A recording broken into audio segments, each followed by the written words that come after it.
modèle de l'économie linéaire, extraire toujours plus, produire et consommer pour jeter, est à bout de souffle.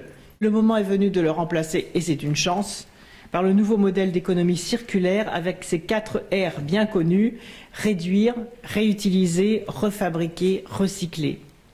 Priorité donc à l'approche stratégique de l'éco-conception qui anticipe l'ensemble du cycle de vie des produits, des systèmes et des services et qui prend le contre-pied de l'obsolescence rapide, programmée ou non, qui est désormais sanctionnée par la loi, et place à la diffusion massive de bonnes pratiques et de boucles vertueuses.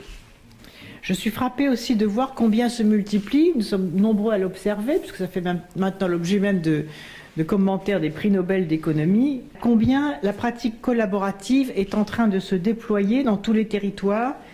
Vous connaissez tous mieux que moi bien des exemples.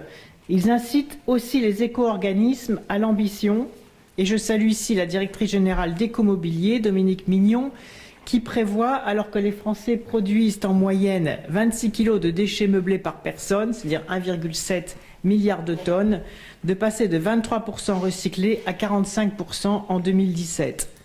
Donc le mouvement est à l'évidence lancé.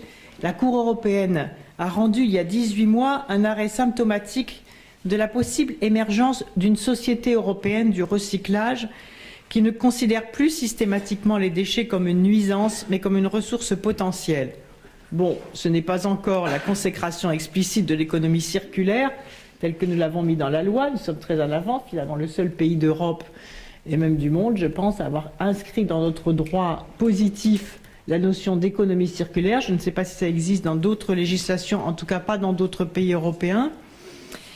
Et c'est une avancée que je suis tentée de rapprocher de cette évaluation du cabinet McKinsey citée par Hélène MacArthur, en ne collectant que les produits dont la durée de vie va de 1 à 10 ans, l'Europe pourrait économiser 277 milliards d'euros et à terme 460 milliards d'euros, donc pour les réinjecter autre part et pour les réinjecter bien évidemment dans le développement durable.